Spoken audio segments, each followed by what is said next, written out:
Aquí comienza la Vía Dolorosa o Vía Crucis, el camino que hace Jesús desde que es condenado a cargar la cruz hasta que es crucificado.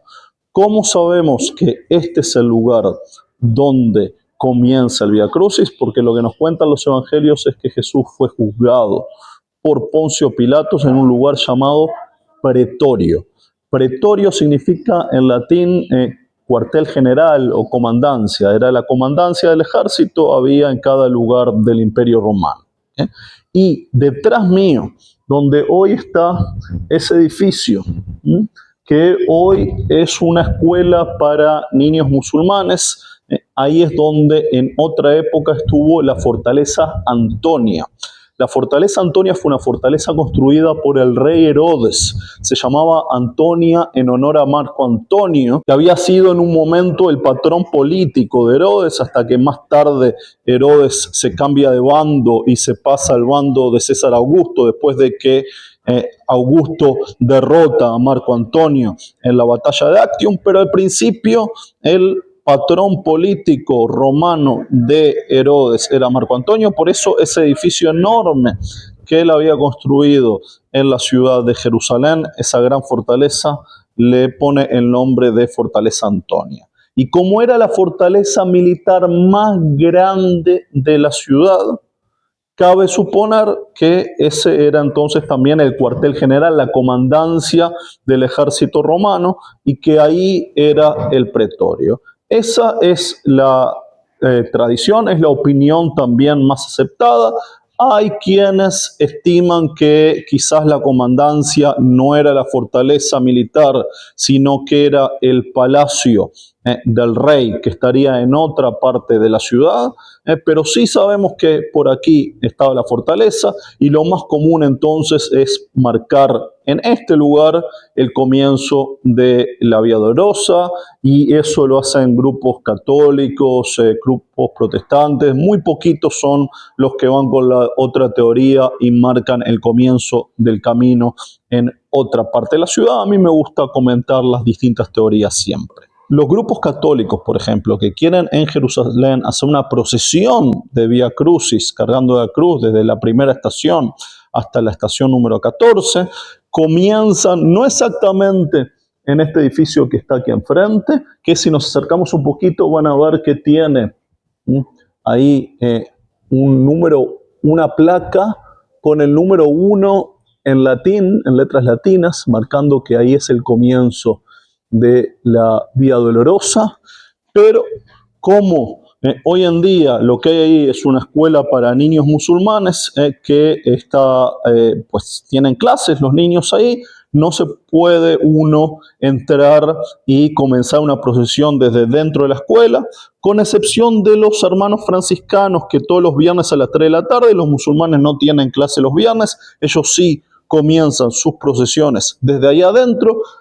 Los demás grupos de turistas, grupos de peregrinos que vienen a visitar la Vía Dolorosa, comienzan la Vía Dolorosa, no ahí sino donde estoy yo en este momento, que es un monasterio franciscano, monasterio de la Flagelación, justo enfrente a el comienzo de la Vía Dolorosa. Y como no se puede empezar ahí, muchas veces vengo con grupos, y aquí en el patio de este monasterio, junto a aquella capillita, esa capilla se llama Capilla de la Flagelación, en recuerdo al episodio de Jesús que es flagelado, azotado por los soldados romanos antes del comienzo del Vía Crucis, antes de que sea obligado a cargar la cruz. Entonces, monasterio de la Flagelación, ahí está la capilla de la Flagelación, a veces aquí en el patio, otras veces vamos y comenzamos el camino cerca de otra capillita que tenemos aquí cerca, que se llama Capilla de la Condenación, dedicada a la primera estación del Vía Crucis. Pero primero, antes les quiero mostrar, fíjense, quiero mostrarles este mapa que representa lo que es la Vía Dolorosa hoy en día. Ven, el número 1 sería el edificio que tenemos enfrente, y aquí está marcado el el monasterio donde estamos nosotros. Fíjense que no es exactamente donde comienza, sino que es al lado. Otra curiosidad de la Vía Dolorosa, van a ver que, según este mapa, es prácticamente que un zigzag, sube, baja, sube de vuelta, vuelve a bajar, y hasta que llega a las últimas 5 estaciones, de la estación 10 a la estación 14, que estarían dentro de la iglesia del Santo Sepulcro. O sea que los grupos que hacen en procesión, en realidad, hacen procesión cargando cruz hasta la estación número 9. Dentro de la iglesia ya no se puede entrar en procesión por un tema de la división de la iglesia entre las distintas comunidades cristianas. Una parte la tienen los católicos, los griegos ortodoxos, los armenios y demás. Entonces solamente ellos entran en procesión. Por ejemplo, los hermanos franciscanos los viernes dijimos que a las 3 de la tarde. Pero los demás grupos entonces sí van caminando por este camino, dejan la cruz junto a la estación 9 y después entran caminando ya no en procesión para visitar la iglesia del Santo Sepulcro y completar la Vía Dolorosa. Sobre si el final de la Vía Dolorosa sería la iglesia del Santo Sepulcro o en el jardín de la tumba vacía, que no está en este mapa, estaría más o menos por este lado. Sobre eso ya hay discusiones entre católicos y protestantes, pero por lo general sí hay un acuerdo, un consenso bastante grande que estamos donde empieza la Vía Dolorosa, porque sí sabemos arqueológicamente que por aquí estaba la fortaleza Antonia. Otra cosa interesante también es que el tema de los números. Por supuesto que en los evangelios las estaciones no están numeradas. La numeración de 14 estaciones, eso viene de la tradición católica. Algunas de las estaciones son episodios que aparecen en los evangelios. Por ejemplo, la estación primera, Jesús es condenado. Estación número 2, carga la cruz. Pero estación número 3, Jesús se cae. No está escrito en los evangelios. Tenemos también algunas tradiciones extrabíblicas que están mencionadas en las distintas estaciones. Ahora, yo quiero concentrarme hoy más que nada, les decía entonces, en el comienzo de la Vía Dolorosa, y quiero que me sigan, por favor, que quiero mostrarles otras partes más aquí del monasterio de la Flagelación. Dijimos que es un monasterio franciscano. Ven, nos estamos acercando a la capilla de la condenación. Capilla de la condenación. Algunos grupos han empezado la procesión de la Vía Dolorosa precisamente aquí adentro. Ven a Jesús que está saliendo en ese relieve, está saliendo de la Antonia, está saliendo del pretorio, todavía no está cargando la cruz. O sea, yo a ese cuadro le llamo la estación 1:30, porque ya fue condenado, pero todavía no llegó a la estación 2. Estación 2, Jesús carga con la cruz. Lo vemos aquí cargando la cruz.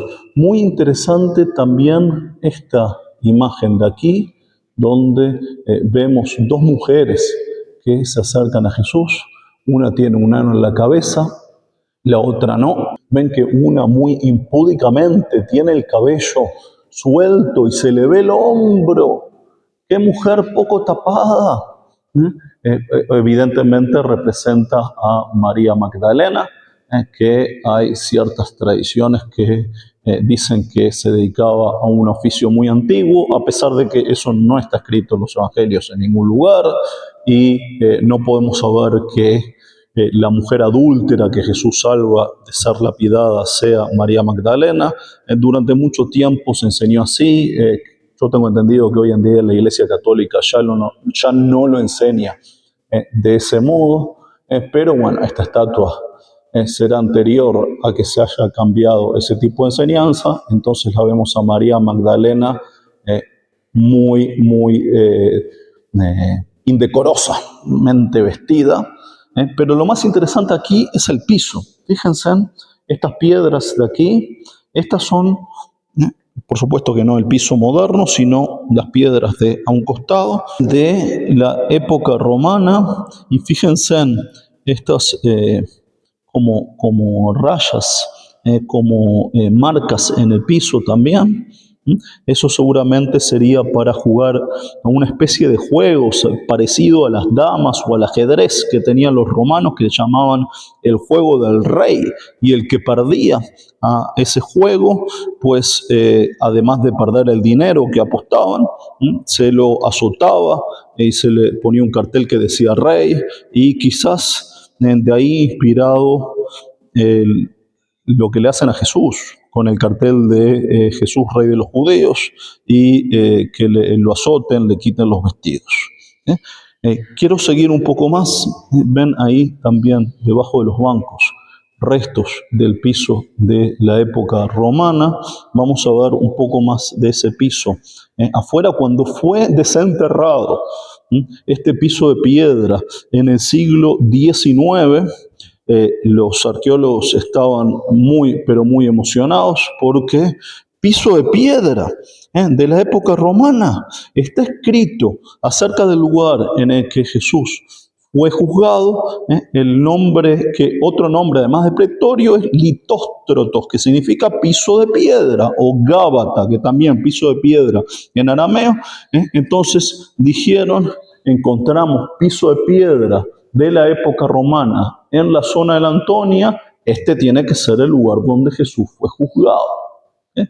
Hoy en día sabemos que en realidad este piso que estoy pisando ahora es muy, muy antiguo, ¿sí? Es de la época romana, pero hay que acordarse que la época romana son varios cientos de años, y este piso específicamente es en realidad de 100 años más tarde, de la reconstrucción de la ciudad del emperador Adriano en el siglo II. O sea que esto sería 100 años después de Jesús. Muy antiguo, muy interesante, pero no es exactamente el mismo piso de la ciudad que en tiempo de Jesús. Habría que excavar más abajo todavía, probablemente la Vía Dolorosa. Si quisiéramos llegar lo más original que sea posible, habría que empezarla varios metros más abajo, bajo tierra. Lo que ocurre con la ciudad de Jerusalén y con otras ciudades de esta zona es que cuando son destruidas, se tapan los restos, se tapan las ruinas y se construye encima. Y la ciudad va aumentando en altura con el tiempo, y por lo tanto en realidad la Vía Dolorosa, si pudiéramos, tendríamos que empezarla varios metros más abajo. Otra cosa también que hay que tener en cuenta, vimos en aquel mapa cómo la Vía Dolorosa hoy en día es un zigzag. Hay que suponer que en aquel entonces era más o menos una línea recta. Le calculamos 1 kilómetro de longitud, poco más, poco menos, pero más o menos una línea recta. Lo que pasa es que la ciudad de Jerusalén ha cambiado tanto con el correr del tiempo que hoy en día el lugar donde está ubicada cada una de las estaciones, para ir llegando a todas esas estaciones, hay que pues hacer un poco de zigzag, pero hay que suponer que en aquel entonces Jesús caminó más o menos en línea recta desde el pretorio hasta el Calvario. Entonces, le seguimos diciendo a esta zona Litóstrotos, y de hecho hay por aquí cerca otro monasterio que se llama Monasterio de Litóstrotos, aunque sabemos ya que el piso sería unos 100 años posterior de la época del emperador Adriano, siglo II. Ahora quiero mostrarles también, aprovechar para mostrarles este modelo de la ciudad de Jerusalén, que representa Jerusalén en el año 70, víspera de la destrucción.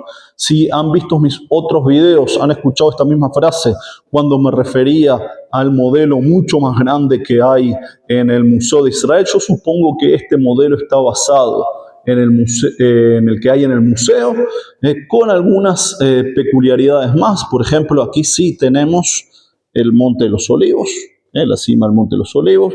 Tenemos por aquí el huerto de Getsemaní, las piscinas de Betesda, eso sí lo habíamos visto en el otro modelo. Aquí el templo de Jerusalén, y fíjense, junto al templo de Jerusalén, la fortaleza de Antonia, pegada al templo de Jerusalén, y efectivamente, donde estamos nosotros, pasando esa escuela, se pasa a lo que hoy es la explanada de las mezquitas, la cúpula dorada que está donde solía estar este edificio.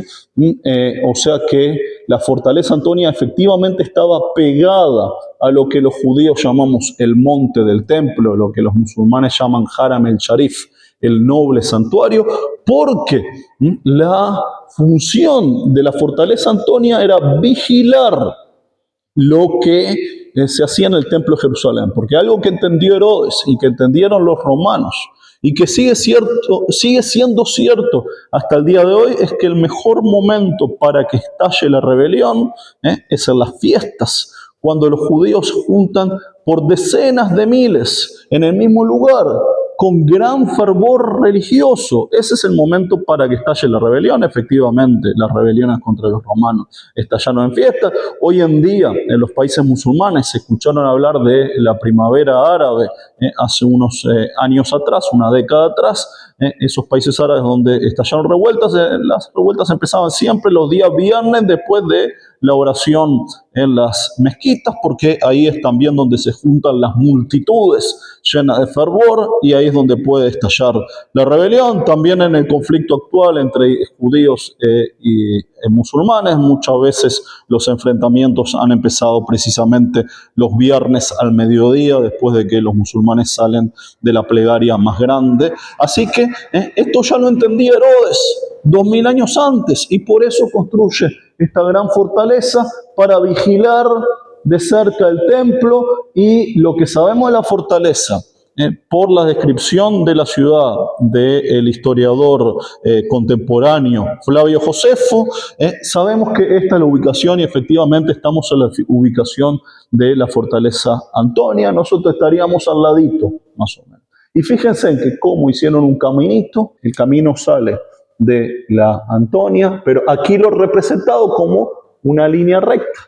Llega a la puerta, sale de la ciudad y llega ahí a lo que sería, ven, el Calvario, un monte con 3 cruces. ¿Por qué 3 cruces? Pues la de Jesús y la de los 2 ladrones, el ladrón bueno y el ladrón malo. Ven ahí detrás del Calvario, ven como una cueva en la roca. Esa sería la tumba. ¿Okay? Y eso es donde hoy en día está la iglesia del Santo Sepulcro. Si nos fuéramos a la versión evangélica, lo que la mayoría de los evangélicos consideran que es el verdadero lugar, o sea, empezaríamos también por la Antonia, pero en algún momento saldríamos de la ciudad en aquella dirección. Fíjense en aquí, otra cueva de la roca.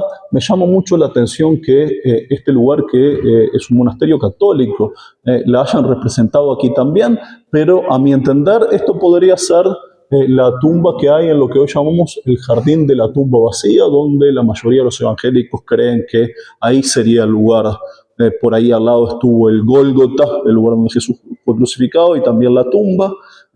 Fíjense, mucha gente me pregunta ¿por qué tan cerquita del Gólgota, que no era un monte, le decimos Monte Calvario, pero era nada más que una elevación en el terreno?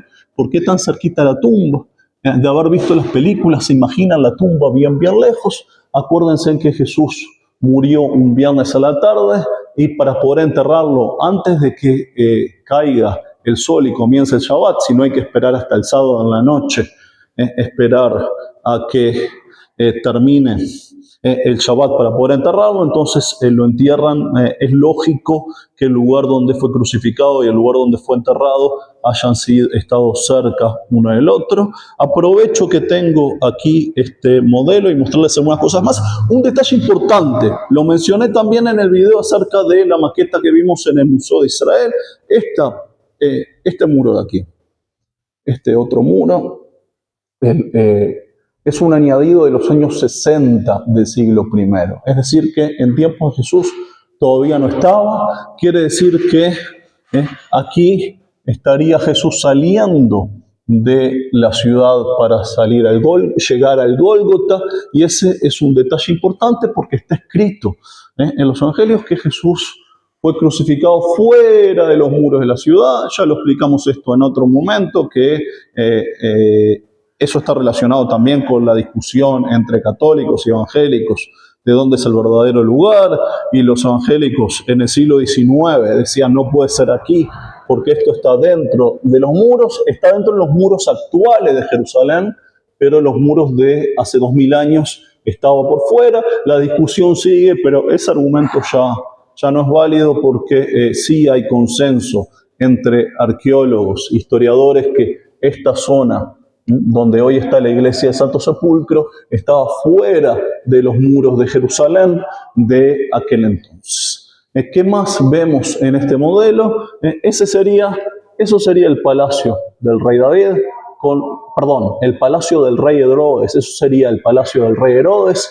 Ven esas torres que lo protegen. Me confundí, Palacio de David, Palacio de Herodes, porque esas torres están parcialmente en pie, al menos una de ellas todavía, y le decimos coloquialmente Torre David, a pesar de que no es de David, sino que es de la época de Herodes. También la hemos visitado, también le hemos dedicado otro video.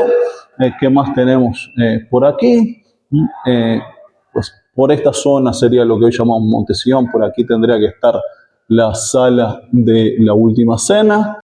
Entonces, otro modelo que nos ayuda a entender cómo era Jerusalén hace 2000 años y cómo fue la vía dolorosa, el camino que hizo Jesús cargando la cruz.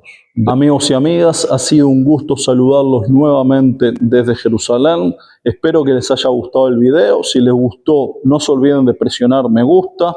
Dejen algún comentario, eso ayuda a que el video sea propagado a más gente por YouTube. Si es la primera vez que están viendo, tampoco se olviden de presionar suscribirse. Nos vemos la próxima.